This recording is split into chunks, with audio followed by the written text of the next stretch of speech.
Ads లేకుండా latest episodes చూడండి. మన శత్రువులు కాదు, ఆఫీస్లో ఉన్నవాళ్ళు కాదు, ఇంకెవరై ఉంటారు? మరి మన రిలేటివ్స్ ఎవరైనా చేసుంటారా?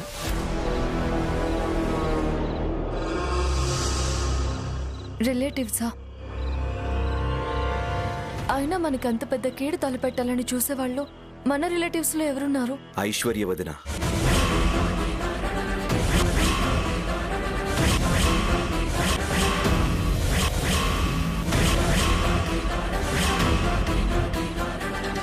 నాకెందుకో ఐశ్వర్య వదినే ఈ పని చేసి ఉండొచ్చు అని డౌట్గా ఉంది శ్యామ.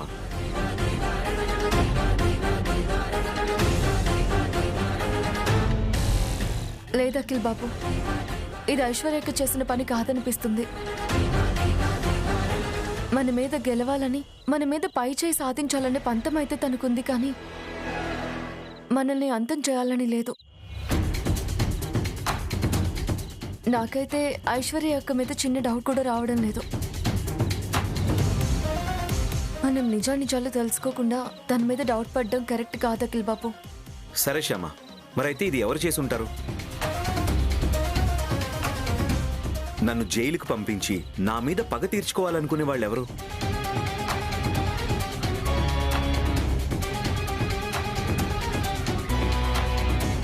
ఎంత ఆలోచించినా ఏమీ ప్రయోజనం లేకుండా పోతుంది. ఈ యాక్సిడెంట్ సంగతి ఎంత మర్చిపోదాం అనుకున్నా నాకు పదే పదే అదే గుర్తుకొస్తుంది. మీకు తెలియకుండా మీ కారు తీసుకెళ్లారు, మిమ్మల్ని హత్య కేసులో ఇరికించాలని చూశారంటే వాళ్ళు చాలా ప్రీ ప్లాన్డ్గా ఉన్నారు.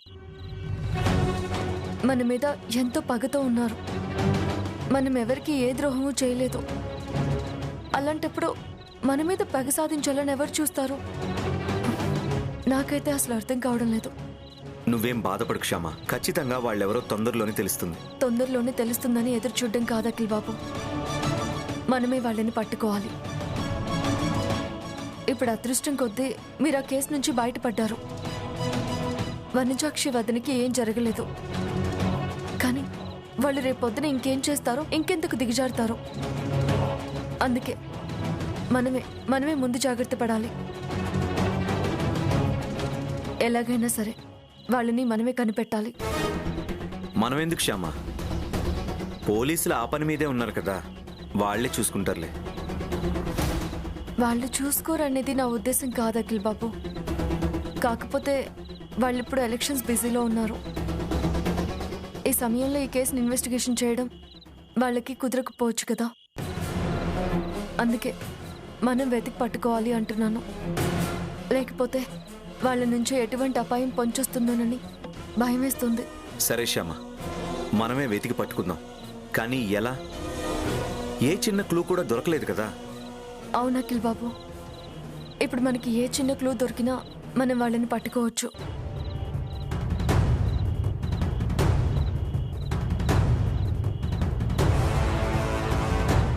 అఖిల్ బాబు, యాక్సిడెంట్ జరిగిన టైంలో కార్ కీస్ మీ దగ్గరే ఉన్నాయా? నా దగ్గరే ఉన్నాయి శ్యామ. మీ దగ్గరే ఉంటే మరి మన కార్ ఎలా తీసుకెళ్లారు? అదే అర్థం కావట్లేదు శ్యామ. మీరు అంతకుముందు కార్ కీస్ ఎవరికైనా ఇచ్చారా? లేదు. లేదా? కీస్ లేకుండా కార్ ఎలా తీసుకెళ్ళుంటారు?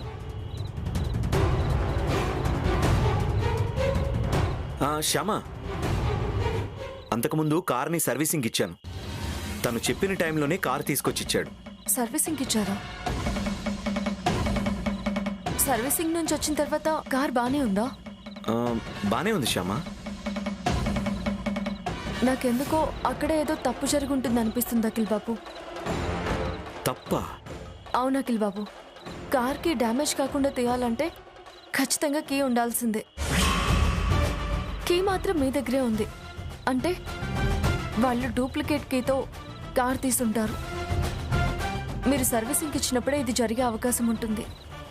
అవును శ్యామ, ఇదంతా ఆలోచిస్తుంటే నాకు కూడా డౌట్గా ఉంది. మనకి దొరికిన క్లూ కీ.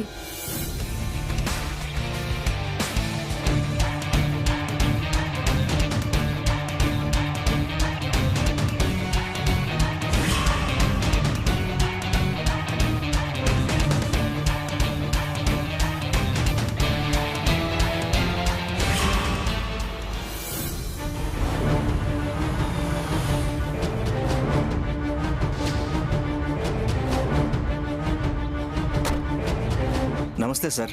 నమస్తే. మొన్న మా కార్ సర్వీసింగ్ చేసింది మీరే కదా? అవును మేడం, నేనే చేశాను. ఏదైనా ప్రాబ్లం ఉందా మేడం? సరిగా సర్వీసింగ్ చేయలేదా? అదేం లేదు. సర్వీసింగ్ మొత్తం మీరే చేశారా? మీతో పాటు ఎవరైనా చేశారా? లేదు మేడం, మొత్తం నేనే చేశాను. ఆ రోజు సర్వీసింగ్కి చాలా కార్లు వచ్చాయి. అందరూ చాలా బిజీగా ఉన్నారు. అందుకే నేను ఒక్కనే చేయాల్సి వచ్చింది. మీరు కాకుండా ఇంకెవరైనా మీ వర్కర్స్ ఎవరైనా చేశారేమో ఒకసారి గుర్తు తెచ్చుకోండి. లేదు సార్, 100% నేనే చేశాను. అయినా ఎందుకు సార్ అంతలా అడుగుతున్నారేంటి? చాలా పెద్ద ప్రాబ్లంలో అఖిల్ సార్ ఇరుక్కున్నారు. మా కార్ ఎవరో డూప్లికేట్ కీతో తీసుకెళ్లారు. ఆ డూప్లికేట్ కీని మీకు సర్వీసింగ్కి ఇచ్చినప్పుడే ఎవరైనా చేసుంటారని మా అనుమానం. అదేం లేదు మేడం, మా దగ్గరికి బయట వాళ్ళు వచ్చి కారు కీస్ తీసుకునే వీలు లేదు. మమ్మల్ని నమ్మి చాలామంది వాళ్ళ కార్లోనే మాకు సర్వీసింగ్కి ఇస్తారు. ఇక్కడ ఏదైనా చిన్న పొరపాటు జరిగినా మా మీద ఉన్న నమ్మకం పోతుంది కదా, మా బిజినెస్ తగ్గిపోతుంది కదా. అందుకే మేడం మేము చాలా జాగ్రత్తగా ఉంటాం. ఒకవేళ సర్వీసింగ్ మొత్తం పూర్తయ్యాక టెస్ట్ డ్రైవింగ్ కోసం మీ వాళ్ళెవరైనా తీసుకెళ్లారా? అస్సలు లేదు సార్, ఎవరు తీసుకెళ్ళలేదు. నాకు చాలా గుర్తు. ఎందుకంటే మీరు ఆ రోజు స్కూల్ దగ్గరికి వెళ్ళాలని చెప్పారు కదా. అందుకే త్వరగా సర్వీసింగ్ చేసి నేనే తీసుకొచ్చి మీకు హ్యాండ్ ఓవర్ చేశాను. మీకు అంతగా నమ్మకం లేకపోతే చెప్పండి సార్, సీసీ ఫుటేజ్ చూపిస్తాను. అక్కర్లేదు, మీరింత ఖచ్చితంగా చెప్తున్నారు అంటే అదే నిజమనిపిస్తుంది. మాకు ఇన్ఫర్మేషన్ ఇచ్చినందుకు థ్యాంక్ యూ. మంచిది మేడం.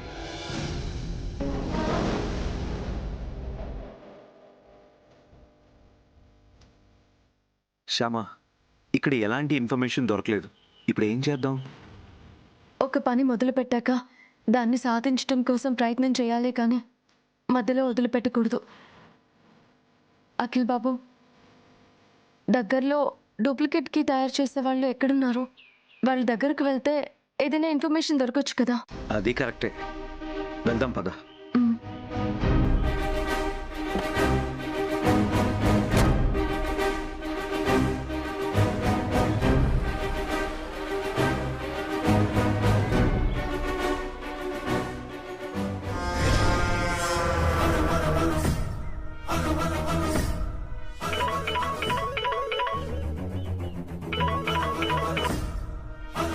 హలో. హలో మేడం, నేను కారు సర్వీసింగ్ నరేషన్ మాట్లాడుతున్నాను. చెప్పు. అఖిల్, శ్యామ ఇద్దరు కలిసి నా కారు సర్వీసింగ్ సెంటర్కి వచ్చారు మేడం.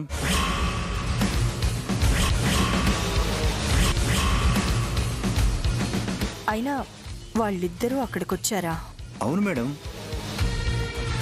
డూప్లికేట్కి ఎవరు తయారు చేశారు అని ఎంక్వైరీ చేయడానికి వచ్చారు మేడం. నా నుంచి నిజం రాబట్టాలని వాళ్ళు ఎన్నో విధాలుగా ట్రై చేశారు. కానీ నేను నా తెలివితేటలు ఉపయోగించి అబద్ధం చెప్పి వాళ్ళని పంపించేశాను. మంచి పని చేశావు. అవును, ఇంతకీ వాళ్ళు నీ దగ్గరికి ఎప్పుడొచ్చారు? ఇప్పుడే వచ్చారు మేడం. వాళ్ళు ఇక్కడి నుంచి వెళ్ళగానే వెంటనే మీకు నేను ఫోన్ చేశాను. మేడం, వాళ్ళు ఇప్పుడు డూప్లికేట్ కీస్ తయారు చేసే షాప్ దగ్గరికి వెళ్తున్నారు. వాళ్ళు మాట్లాడుకుంటుంటే నేను విన్నాను. అవునా?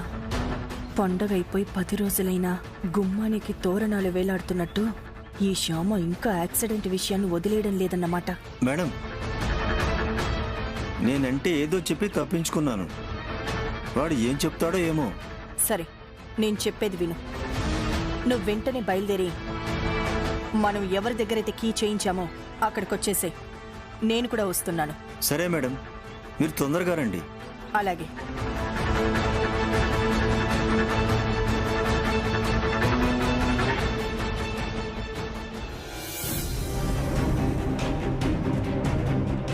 డూప్లికేట్ కీ తయారు చేశారా అని ఎంక్వైరీ చేయడానికి నీ దగ్గరికి ఎవరైనా రావచ్చు. ఒకవేళ వాళ్ళొస్తే నువ్వు నిజం చెప్పకు, ఏదో ఒకటి చెప్పి వాళ్ళని నమ్మించి ఇక్కడి నుంచి పంపించు. అలాగే మేడం. వాళ్ళు అడిగే ప్రశ్నలకి నువ్వు తడబడి నిజం చెప్తే మనకి శిక్ష పడుతుంది. ఇకప్పుడు జైల్లో చిప్పకుడు తినాల్సి వస్తుంది. ఈ జన్మలో మనం బయటికి రాం. అర్థమైందా? అర్థమైంది మేడం. ఇక్కడ ఎంక్వైరీకి వచ్చేవాళ్ళు చాలా తెలివైన వాళ్ళు. నువ్వు చిన్న హింట్ ఇచ్చినా మొత్తం తెలుసుకుంటారు.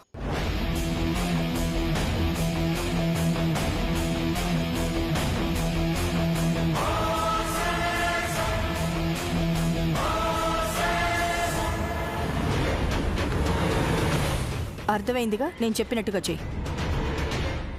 మేడం, వాళ్ళు వచ్చేస్తున్నారు. వాళ్ళు రానే వచ్చారు. నువ్వు చాలా జాగ్రత్తగా మాట్లాడు. అలాగే మేడం.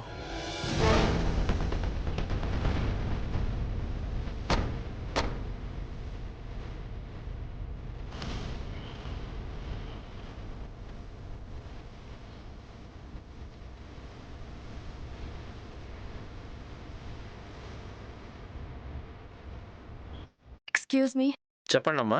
ఈ షాప్ మీదేనా? అవును, నాదే సార్. ఇక్కడ డూప్లికేట్ కీస్ తయారు చేసేది మీరేనా? ఇంకా మీతో పాటు ఎవరైనా ఉన్నారా? నేను ఒక్కడే చేస్తాను మేడం. మీకు ఏ కీ తయారు చేసి ఇవ్వాలి? ఒరిజినల్ కీ తీసుకొచ్చారా? మాకు ఏ కీ అవసరం లేదు. మేము ఎంక్వైరీకి వచ్చాం. ఎంక్వైరీకా? అవును, ఎవరో ఒక వ్యక్తి డూప్లికేట్ కీతో మా కార్ తీసుకువెళ్ళి యాక్సిడెంట్ చేశాడు. ఈ మధ్య కాలంలో డూప్లికేట్ కార్ కీ చేయమని ఎవరైనా వచ్చారా? అలాంటి వాళ్ళు ఎవరు రాలేదు. ఒక్కసారి బాగా గుర్తు తెచ్చుకోండి, ఎవరైనా వచ్చుంటారు. అదేం లేదు సార్, ఎవరు రాలేదు. ఈ మధ్య ఇక్కడికి వచ్చిన వాళ్ళందరూ బీరువా కీసు, ఇంటి కీసు, డోర్ కీసు అని వచ్చారే తప్ప కార్ కీ చేయమని ఎవరు రాలేదు. నిజం చెప్పండి, ఇది చాలా క్రిటికల్ కేసు. ఆ కీ సహాయంతో ఒక వ్యక్తిని యాక్సిడెంట్ చేశారు. ఇప్పుడు తను కోమాలో ఉంది. ఈ కేసుని పోలీసులు చాలా సీరియస్గా ఇన్వెస్టిగేషన్ చేస్తున్నారు. మీరేమీ భయపడకండి. ఇప్పుడు మీరు నిజం చెప్తే మీకు ఎలాంటి ఇబ్బంది ఉండదు. మేడం, నేను ఏ తప్పు చేయలేదు. ఎవరికి భయపడాల్సిన అవసరమే లేదు మేడం. నేను నిజమే చెప్తున్నాను మేడం. పోలీసులు వస్తే కూడా ఇదే విషయం చెప్తాను.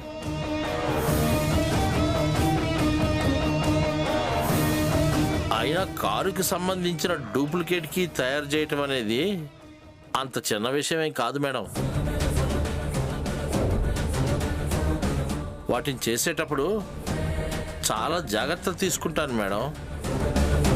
అయినా ఎవరు పడితే వాళ్ళు వచ్చి చేయమంటే చేయను. వాళ్ళ ఆర్సీ బుక్, డ్రైవింగ్ లైసెన్స్ చూపిస్తే నేను చెక్ చేసి క్లియర్గా ఉంటేనే చేస్తాను.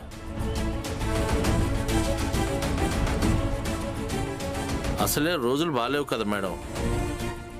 ఎవరిని నమ్మాలో ఎవరిని నమ్మకూడదో తెలియట్లేదు.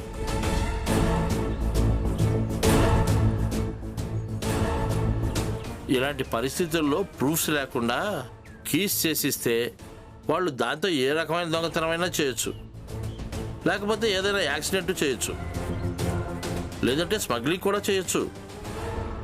ఇలాంటివి ఎన్నో ప్రమాదాలు జరిగే అవకాశం ఉంది మేడం. ఇలాంటిది ఏదైనా జరిగితే ఈరోజు కాకపోతే రేపైనా పోలీసులు ఖచ్చితంగా పట్టుకుంటారు. ముందర నా పేరే చెప్తారు కదా మేడం.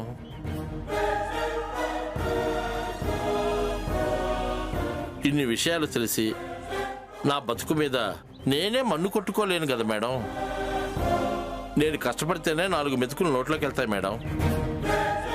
అలాంటిది నేను దొంగతనాలు చేసి జైలు పాలైతే నా కుటుంబాన్ని ఎవరు పోషిస్తారు మేడం? అందుకే అలాంటి వాటికి దూరంగా ఉంటాను. సరే అఖిల్ బాబు, ఇంకొక షాప్కి వెళ్దాం పదండి. పద.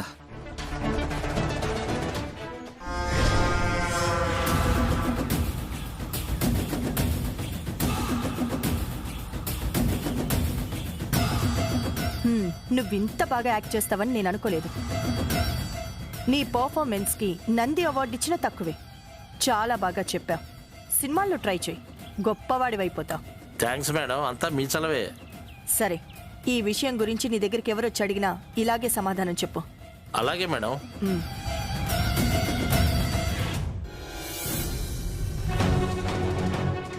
అఖిల్ బాబు, కే ద్వారా ఎలాంటి క్లూస్ దొరకలేదు. నెక్స్ట్ ఏం చేద్దాం? అసలు వాళ్ళు డూప్లికేట్ కి ఎలా సంపాదించుంటారు శ్యామా? అదే అర్థం కావడం లేదు అఖిల్ బాబు. వాళ్ళు ఇంత పర్ఫెక్ట్ గా ఎలా ప్లాన్ చేశారో ఏంటో. అదే క్రిమినల్ బ్రెయిన్ అఖిల్ బాబు. వాళ్ళు ముందే అన్ని జాగ్రత్తలు తీసుకుని ఈ యాక్సిడెంట్ చేశారు. అయినా కూడా ఏదో ఒక చిన్న మిస్టేక్ చేసే ఉంటారు. అది దొరికితే చాలు వాళ్ళని మనం పట్టుకోవడానికి. ఆ మిస్టేక్ ఎలా దొరుకుతుంది శ్యామా? నేను అదే ఆలోచిస్తున్నాను.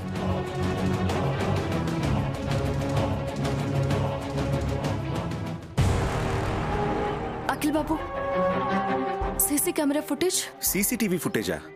మనకున్న ఆప్షన్ అదే అఖిల్ బాబు. దాంతోనే ఏదైనా క్లూ దొరికే అవకాశం ఉంటుంది.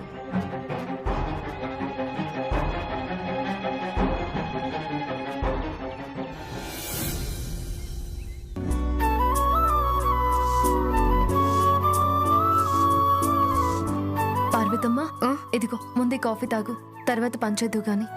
అయ్యో ఎందుకమ్మా, వద్దన్నా గాని రోజు మీరు నాకు కాఫీ తీసుకొస్తారు. మీరు నాకు కాఫీ తీసుకురావడం ఏం బాగుంటుందమ్మా. నువ్వు మా కోసం పనిచేస్తున్నప్పుడు మేము నీ గురించి ఆలోచించకపోతే ఎలా పార్వతమ్మా? కొంచెం ఈ కాఫీ తాగితే నువ్వు రిలీఫ్ అవుతావు. తాగు.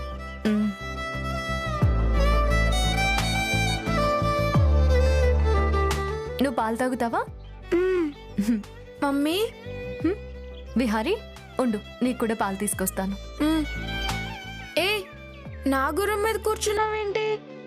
లే. విహారీ, పాపా, అయ్యో, లేమ్మా.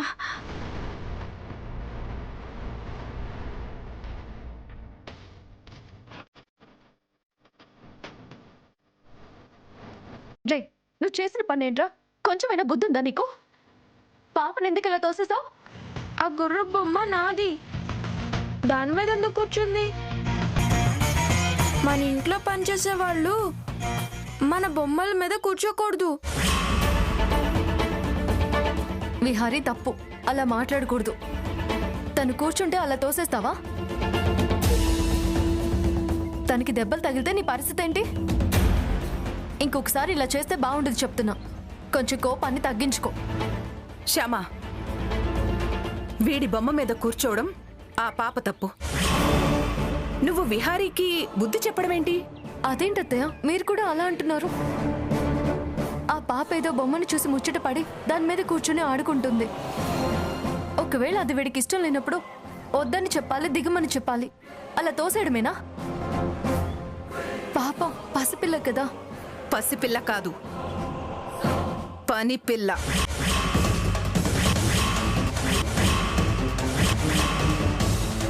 అత్తయ్య, మీరు కూడా. ఎవరిని ఎక్కడుంచాలో అక్కడే ఉంచాలి శ్యామ.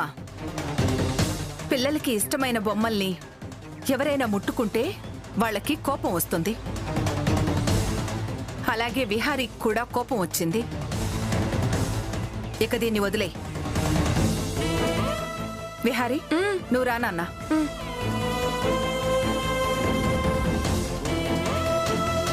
పాప, నువ్వు వచ్చి ఆడుకో. వద్దులేమ్మా.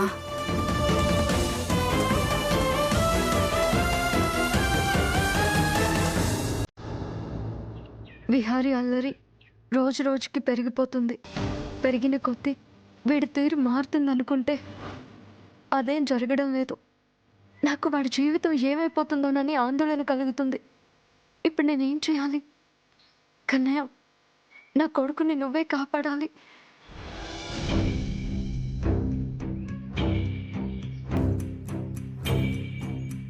నమస్కారం వర్మగారు. నమస్కారం గురుగారు. రండి, కూర్చోండి. ఏంటి వర్మగారు, ఉన్నపళంగా రమ్మని చెప్పారు? ఏం లేదండి, మా కోడలు మా మనవడు గురించి ఏదో ఆందోళన పడుతోంది. మీ సలహా తీసుకుందామని, మీరేదైనా పరిష్కారం చెప్తారని రమ్మన్నాను. చెప్పండమ్మా, ఏంటి సమస్య? అదే గురువు గారు, రోజు రోజుకి మా వాడు చాలా విచిత్రంగా ప్రవర్తిస్తున్నాడు. పెరిగే కొద్దీ మంచు అనేది కొద్దిగైనా అలవాటు చేసుకుంటాడు అనుకుంటే వాడు మాత్రం చెడు వైపుకే ఎక్కువగా మల్లుతున్నాడు.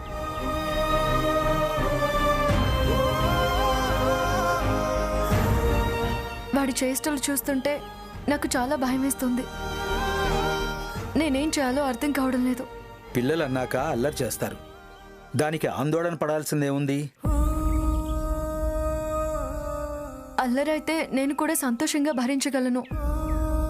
కానీ వాడు చేసేది అల్లరి కాదు గురువుగారు. వాడి ప్రవర్తన పూర్తిగా మారిపోయింది. పెద్దవాళ్ళకి గౌరవం ఇవ్వడం లేదు, మంచి మర్యాద లేకుండా మాట్లాడుతున్నాడు.